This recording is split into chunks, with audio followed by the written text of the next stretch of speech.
Everyone, I'm gonna start reading part two, chapter 9 of Virginia Giuffre's book, Tapping a Crooked Vein.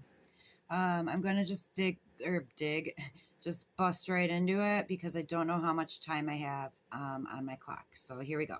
Tapping a Crooked Vein. After dinner in Perth, Australia, I'm biding my time in my favorite local shopping mall, which stays open late on Thursday nights.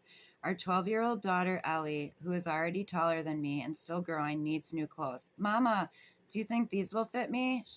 Mama, do you think these will fit me? She asks, that's horrible, holding up a pair of black cargo pants. Having weathered the fond taunts of two older brothers her entire life, Ellie often presents as a tomboy, athletic,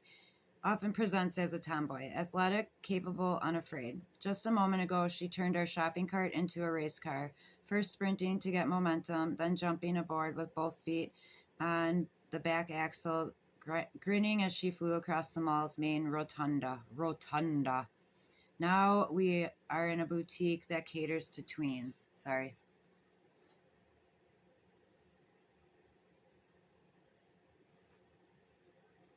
All right. When we first walked in, I spotted an orange sundress that I knew would look wonderful on her. But when I said so, she shook her head and scowled like I was out of my mind. I didn't push it. That never works with Ellie. So it makes me happy when I see her circle back, checking out the dress again. She's already picked out two pairs of pants, an oversized Guns N' Roses t shirt, but I can see her considering whether maybe a pretty sundress wouldn't be so bad after all. Without looking at me, she adds it to her growing pile and moves to the next rack. After a few more minutes, our cart is full to overflowing. You ready, Ellie? I asked, and she nods, blazing our trail to the checkout line. That's when I see the display of oversized orange and yellow striped beach towels. I know I shouldn't, but I can't resist. I grab 6 of them and head to the cash register, even though I can predict how exasperated my husband will be when we get home. Since becoming a mom, I've developed a near addiction to buying crisp new sheets, pillowcases, and towels.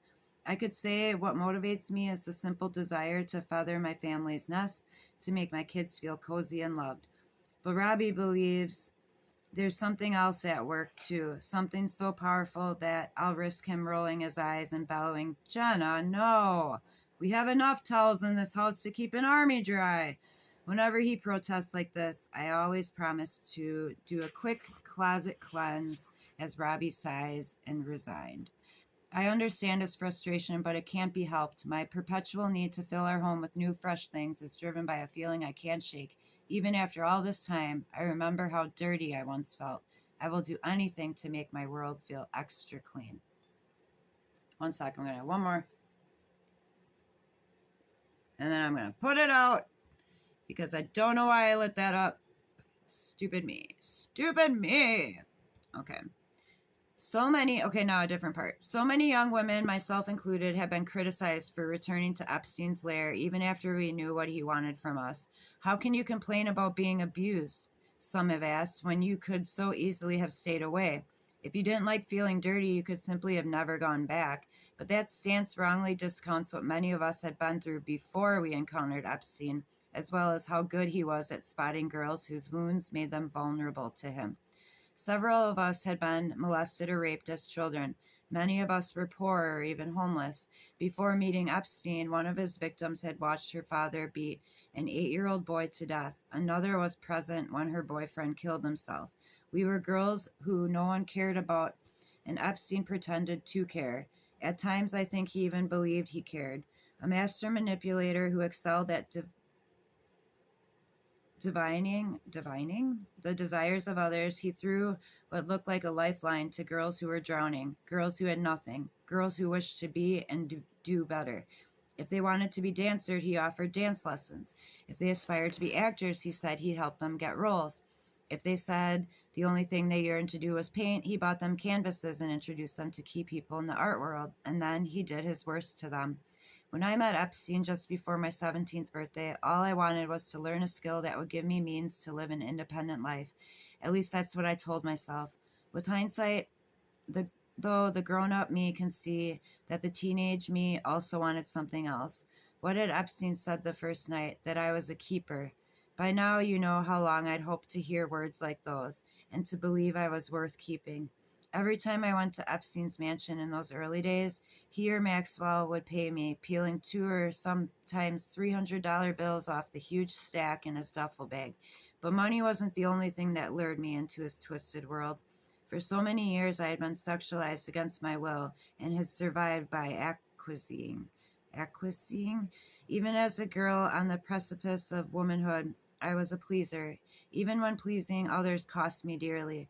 For 10 years, men had cloaked their abuse of me in a fake mantle of love. Epstein and Maxwell knew just how to tap into that same crooked vein. That's why she named that. The day after my job interview, I did as Maxwell requested and returned to the pink house behind the high wall. On this, my second visit to El Brillo Way, I again followed Maxwell up the pink stairs, around the king-size bed, and into the room with the green massage table. Again, Epstein was lying there naked. Again, Maxwell walked me through the steps that a professional masseuse might follow. They were wrong. It is towards the heart. It's not away. It's always to the heart. Ha! Fuck you, Maxwell. Again, Maxwell walked me through the steps that a professional masseuse might follow. And again, after a few minutes, Epstein, who had thick gray head of hair and a long face that reminded some people of the fashion designer Ralph Lauren and others of actor Richard Gere, rolled over and the massage turned into sex. You may wonder why the two of them kept up the pretense of a massage lesson at all. Why didn't they take me straight to the bedroom? I think the charade was meant to keep me off balance. Hadn't I said I wanted to learn this skill? But also, abusing me in a therapeutic setting jibed with how Epstein thought about sex. He would soon explain that he needed to climax at least 3 times a day. It was a biological imperative, he said, like breathing or eating. For him, sex wasn't connected to intimacy or love. It was purely physical release.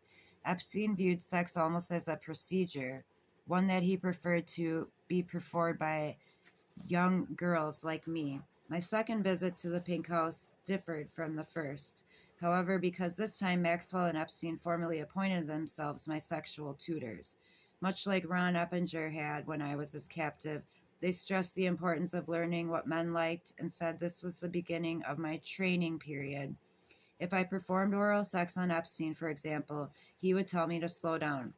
You want to bring a man to an orgasm, not just give him an orgasm, he corrected. Maxwell cautioned that no man wanted a woman to talk during foreplay. Asking, how do you like this, is okay, she said, but you should mostly be quiet. Afterward, Maxwell joined Epstein and me in the steam room. As Epstein talked about himself, he was a successful financial manager who used his talents to benefit only the most select clients, he said. Maxwell ordered me to massage her feet and legs. I knelt before her and obeyed. Apparently, Epstein wasn't my only responsibility. I had to meet Maxwell's needs, too.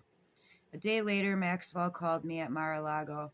We need you to come again tonight, she said, her voice more curt than before. We need you to come again tonight. I can't even do it anymore. Hello, hello. Having successfully recruited me, Maxwell had turned off the charm. I said I'd be there, and a few hours later, Dad dropped me off at the house. The butler took me into the kitchen and offered me a drink and some fruit that was prettily arranged on a small plate. I was starving, so I sat down, and I was about to take a bite when Maxwell appeared, shooting me a cold look. I jumped up as if I had my hand in a cookie jar. I've got plans, so you're on your own tonight, Maxwell said. Jeffrey's waiting upstairs. Don't disappoint him. My skin prickled with nervousness as I climbed the spiral stairway by myself for the first time. Maxwell hadn't protected me from Epstein, far from it. But without her there, I'd be alone with him, and that felt scary. My senses were heightened. I could smell the cleaning fluids the housekeepers used.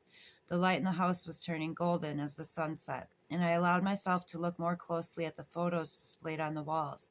There were so many of them. Topless girls, bottomless girls, girls with shy expressions, girls from the back, their faces obscured. In the massage room, Epstein was face down as usual. He turned and gestured toward a schoolgirl outfit, pleated skirt, white starch button-down knee socks, and told me to put it on. Leave your underwear off, he said. I did, then had sex with him as he demanded. On this day, he continued to critique my performance. Stop, he told me more than once. That's not how we taught you to do it. Start over again.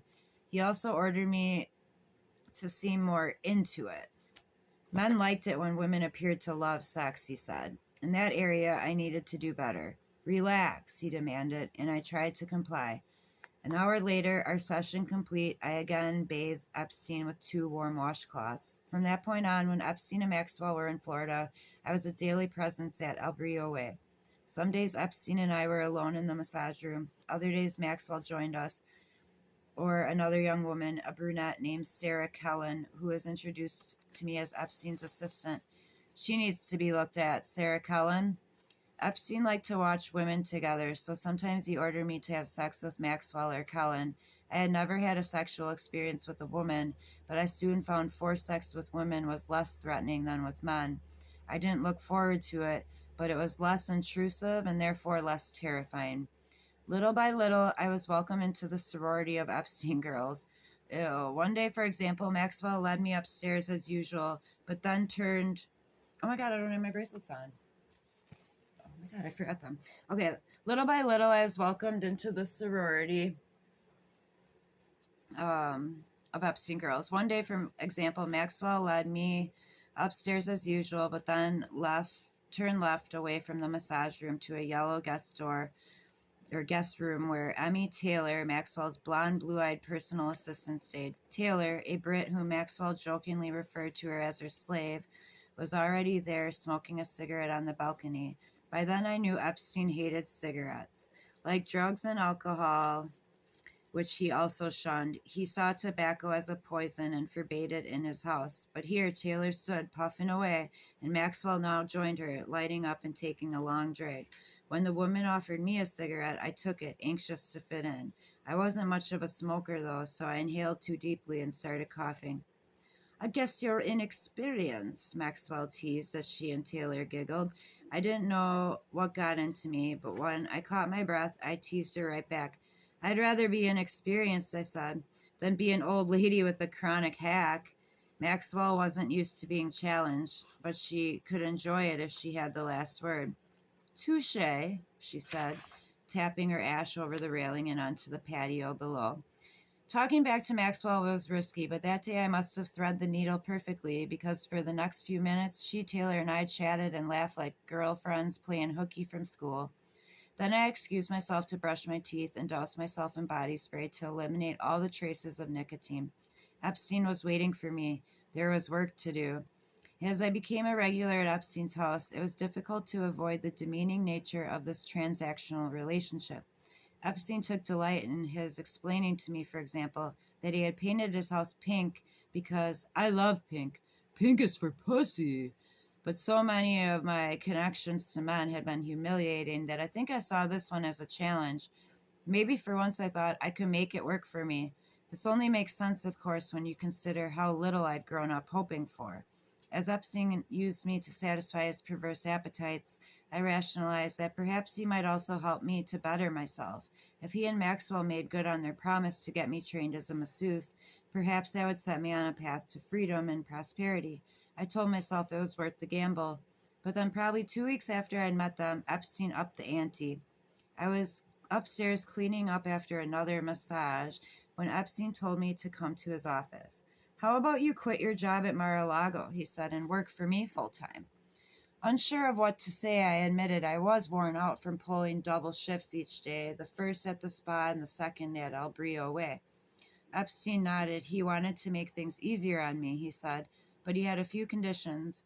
As his employee, I would be at his beck and call day and night, no exceptions.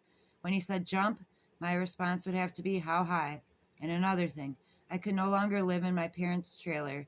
Seeing me come and go at all hours might make them suspicious, he said, and he didn't want that. He held out a wad of cash, probably $2,500. Use this, he said, to rent yourself an apartment. I was stunned. I had never held that much money in my hand before. I thanked him, even as a twinge of worry crept into my head. By this point, I had seen dozens of girls coming and going from his house. Many came once and never returned. If he got rid of them so quickly, would Epstein eventually throw me away too? Is it foolish to rely on him for my livelihood? Epstein must have sensed my qualms, though, because he walked around his deck, picked up a grainy photograph, and handed it to me. The image had been taken from some distance, but it was unmistakably my little brother. Skidey was walking away from the camera. I could see his backpack and the outline in the side of his face. I felt a stab of fear. Why did Epstein have a photo of the person I loved most in the world? We know where your brother goes to school, Epstein said. He let that sink in for a moment, then got to the point. You must never tell a soul what goes on in this house. He was smiling, but his threat was clear. Should I ever be tempted to betray him and go to the authorities, he would hurt Skidey. I stared at him. He stared back. And I own the Palm Beach Police Department, he said, so they won't do anything about it. That's true, he does. That threat was still rattling around in my head days later when Epstein casually mentioned that he knew Eppinger. Not well, he said, but they'd met once at a party. The news only confirmed my emerging understanding of how the world worked. My approximately 17 years on the planet had taught me that some grown men forced children to have sex with them and suffered no repercussions. So the idea of Epstein and Eppinger socializing made perfect sense. It was simply the way of things. I had no choice, I believed, but to accept that and make the best of it for Skidey's sake, if not my own. And that is the end of chapter 9. Chapter 10 is called A Very Important Man. And let's just see. This one looks pretty long. Yep. We will save that for another day then. So I hope everybody is having a good Thursday. The 19th. Happy heavenly birthday to my friend Brett. He died 3 years ago, an overdose. And he was a wonderful person.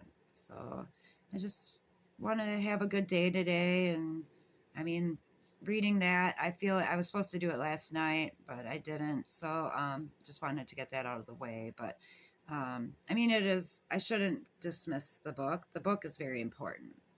And to anybody that is wondering about the Epstein files and all that, I think this kind of gives a good look inside of what he was like as a person. So that interests me. I'm usually more into the psyche of why people do things and what, the reasoning. Sometimes they don't have a reason. Sometimes they're just psychopaths, sociopathic, fucking assholes, alien, weird fuckers, Anyways, I shouldn't say alien, demon. I don't know. Okay. I'll talk to you guys later. Love you. Oh, and I'll have a live at the end of the month, so look forward to that one. Aye. Have a good weekend, everyone. And I'm hoping that I get Jesse Wells tickets. Still waiting to figure that out, but he plays March 11th in Madison, Wisconsin at the Sylvie. And that is the show that I am planning on going to.